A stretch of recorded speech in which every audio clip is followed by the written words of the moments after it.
Salut tout le monde, j'espère que vous allez bien. Je sais que cette semaine je devais à la base vous sortir un ciné pépite, il est pratiquement terminé, mais je préférais ne pas me speeder et vous sortir quelque chose qui soit fait à l'arrache, je préférais vous sortir un bon épisode, donc je préfère le finaliser tranquillement et vous sortir aujourd'hui un nouvel épisode de Critique des ciné. J'ai eu de très bons retours sur le premier épisode, donc j'espère que celui-ci vous a plu et je vous laisse tout de suite avec la critique en dessin et ma création à l'aquarelle. Salut!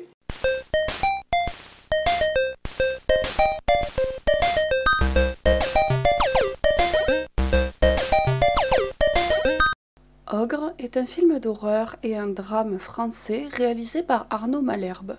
Au casting, nous retrouvons Anna Girardot, Giovanni Pucci, Samuel Jouy, Yannick Mazly. Fuyant un passé douloureux, Chloé démarre une nouvelle vie d'institutrice dans le Morvan, avec son fils Jules, 8 ans. Accueillie chaleureusement par les habitants du village, elle tombe sous le charme de Mathieu, un médecin charismatique mais très mystérieux. De terribles événements perturbent la tranquillité des villageois. Un enfant a disparu et une bête sauvage s'attaque au bétail. Jules est en alerte, il le sent, quelque chose rôde la nuit autour de la maison. Ogre s'inscrit dans la droite lignée des films de genre français qui mélangent films d'horreur et drame. On avait eu l'année dernière un excellent exemple du genre avec La Nuée qui avait d'ailleurs été mon film préféré de l'année.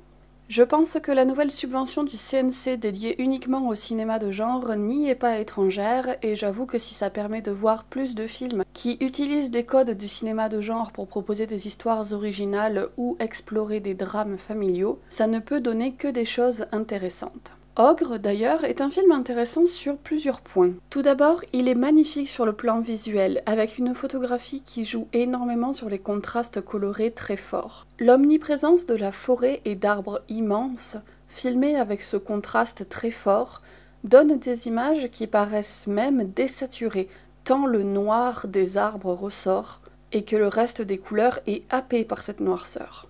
Globalement, on retrouve dans Ogre la volonté de jouer avec les peurs d'enfants et avec la peur du noir particulièrement.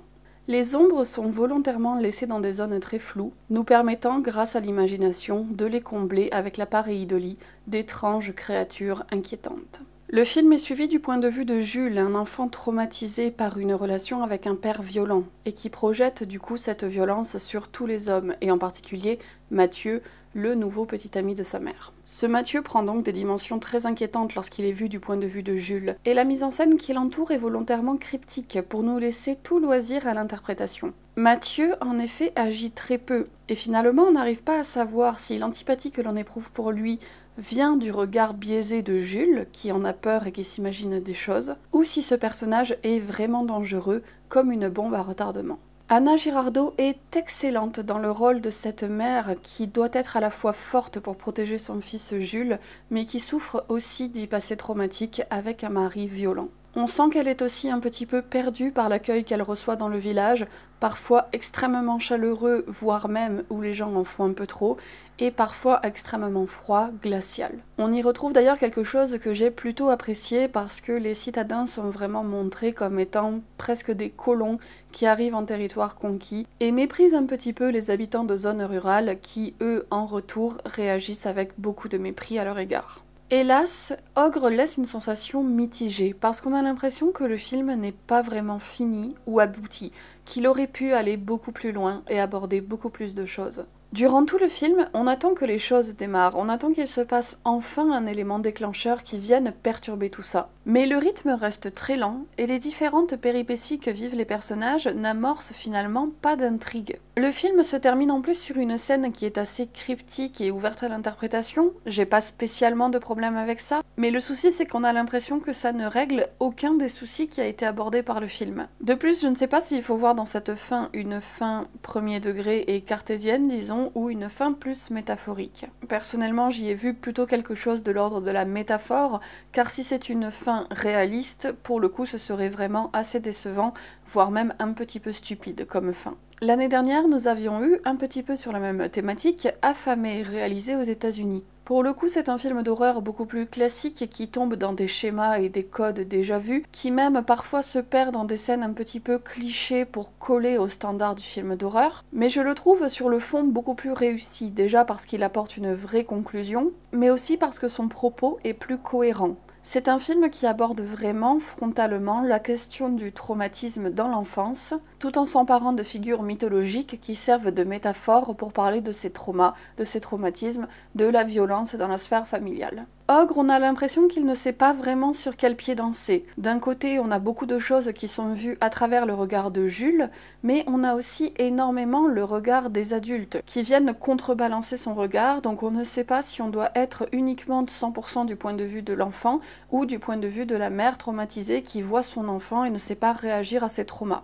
De même que sur les événements fantastiques qui arrivent dans le film. Certains servent des métaphores assez évidentes, je vous ai déjà parlé du rapport avec Mathieu, le petit ami de la mère, mais d'autres événements sonnent un petit peu faux et on a du mal à voir où mène la métaphore. Par exemple, le film s'appesantit énormément sur la disparition d'un enfant survenu dans les bois. Jules et une de ses amies pensent qu'il s'agit d'un coup de Mathieu qui mange les enfants. Le problème est que cette disparition est évoquée de nombreux points de vue, notamment aussi celui du père de l'enfant disparu, et on passe par toute la phase de deuil de ce père-là. On a du mal à voir ce que ça apporte à la trame principale et où le film voulait aller avec cette histoire particulière, qui pourtant est développée sur beaucoup trop de temps. C'est aussi là-dessus que je voudrais insister, le film ne dure qu'1h43 et pourtant on a le temps de s'ennuyer. C'est souvent assez lent, les scènes sont très répétitives et on attend toujours, comme je vous le disais au début, que le film décolle, mais il n'y a rien qui vient réellement nous réveiller. Lorsque le film s'est terminé, je suis restée en salle à me dire tout ça pour ça.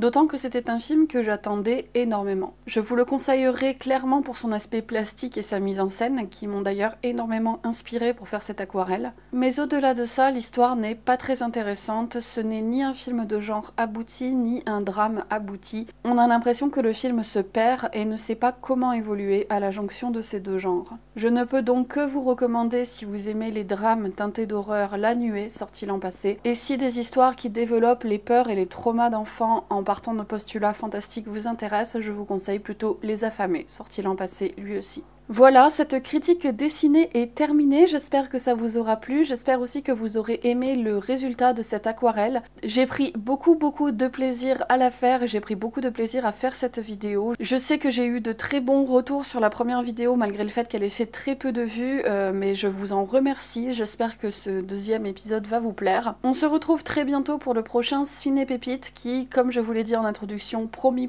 est quasiment terminé, mais voilà, j'ai vraiment envie de le peaufiner et de pas vous proposer quelque chose à l'arrache. En attendant, si ce que je vous propose vous plaît, n'hésitez pas à me suivre sur les réseaux sociaux qui sont dans la barre d'infos comme d'habitude. N'hésitez pas aussi à vous abonner et à parler de ma chaîne autour de vous, c'est la seule manière que j'ai actuellement de me faire connaître. Et quant à moi, je vous dis comme d'habitude à la prochaine pour une nouvelle vidéo. Salut!